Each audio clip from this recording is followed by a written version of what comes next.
One thing that I'm glad that I taught Baymax right away as a young puppy for a lot of different purposes. Something I think that we forget to teach our puppies after we teach them their name, and then we teach them, of course, not to poop and pee in the house, is to do things like a mouth hold so we can check their ears. Let's say if they had to take any type of medication, and also a side laying position if you ever had to mess with their feet or if something happened. So I'm going to show you what I mean. Baymax, come here. So the mouth hold looks like this. Here, good. You got mouth hold here is just like so. So you want to be able to take your dog's mouth and do this. I don't think it's very comfortable for a lot of dogs, but I got him really used to it. It's like this. So, no treats in my hand. Wait, come here, stay. Okay, so obviously he's layered on. He knows lots of different commands.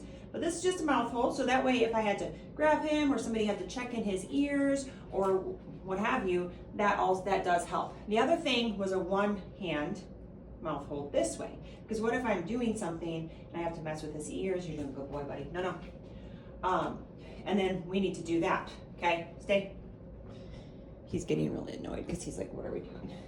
Good boy. All right, so how I start that is I would just start with a treat and I would just hold him for a second without him pulling away. Good boy. A treat. Good boy. Wait. Okay, so he knows wait. Hold him here. Good boy. Same thing, stay. Wait.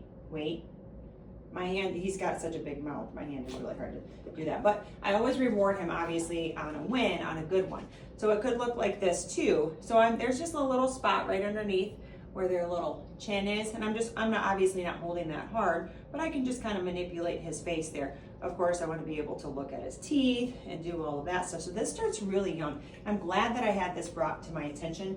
I actually had that brought to my attention from the DIY canine courses from American Standard Canine that I took, and that's how I learned the importance of that. And it really has come in handy because let's say he's trying to take a pill. The other thing too is like getting them used to middle position and then being able to stand over them, because a big dog doesn't really want you to do this, I don't think. So again, I'm not a professional, I'm just sharing what we've done. So here, because I can hold him here, and I've had to give him pills where I have to hold him here, and he doesn't really think this is too odd. He doesn't love it, but he's not really opposed to it. Good boy, stay. Good boy. To look in his ears, because that's one thing. Now you saw a car. That's one thing he doesn't like, is if I have to look in his ears. So I would have to hold him, maybe somebody else could, or clean his ears or whatever. So that one. The other that was really helpful for me to understand was a side laying position. And for that one, obviously they would have to know their sits and their downs. However you're teaching that, whoever you're using, you're teaching it yourself. So it goes like this: name, potty training, and crate, and all that stuff, and then all combined with the sits and the downs and all the things. So he's sit and then he's down. These hand signals I learned from Whitney, who's guiding me for Corso specific training. And then the side laying position, I just figured out a way to lure him. So that was number one, right? To lure him with food. And then I kind of came up with a hand motion, side. There you go. I don't know if you can even see that on camera there. Good boy. Stay. And that's his side laying. Side. No, side. Good boy. So this helps to stay. If I had to hold his feet, stay. So obviously he knows a stay and a wait. He doesn't like this one. And he's wired. I have my camera. Anyway, you get the point. Down. Stay. And he doesn't love his back feet messed with. Stay. But he's being a good boy. Stay. And I can do all the things I have to do. Obviously, if there was another person here, or he was hurt, or there was a vet around, then that would be different. But these are just the basics of him knowing, okay, because he's had to get an x-ray before, and it was very helpful for me to get him on the x-ray table and to a stay position too. Used to being held. I held him as long as I possibly could. Come here, buddy. Here. Good boy. So we just came up with a little command, because obviously I'm not going to pick him up, because even if I could deadlift him, deadlifting a dog and a person is much different than a barbell. I just came up with, I just say up, little bunny, because we have a bunny. But whatever word you want to use, I don't really think you could call it tomato and it wouldn't matter. So I just got him used to being up, little bunny, and I'll just pick up his front end, because that's all I can do. and he's used to it. Because surprisingly, I feel like not a lot of dogs would want you to do that to them, and we just do it real gentle. Okay, so he's used to being held as much as possible. And of course, he's, you know, we can grab him and we can look in his teeth and we can do all the things to him.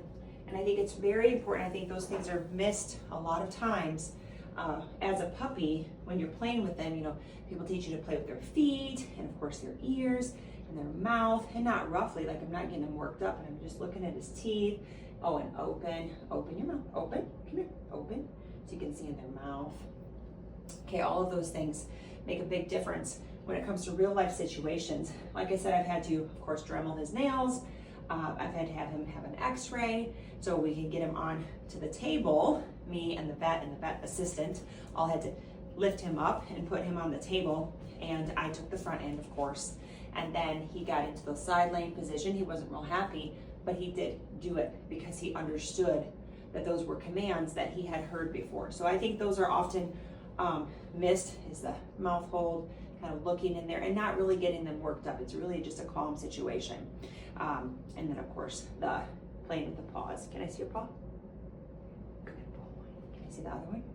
You know, and this helps too with wiping their paws in the winter time, and then just getting used to all of that and standing over them, because, you know, sometimes you just have to do that to get pills and things like that. So I hope this helps. Maybe as you are on your puppy journey, especially with a large breed dog, to just really get them used to just a calm energy, and you remain calm, but just all that little things. It's just little stuff every single day. Consistency over intensity. He's gonna get bored while I talk here. So hopefully that helps.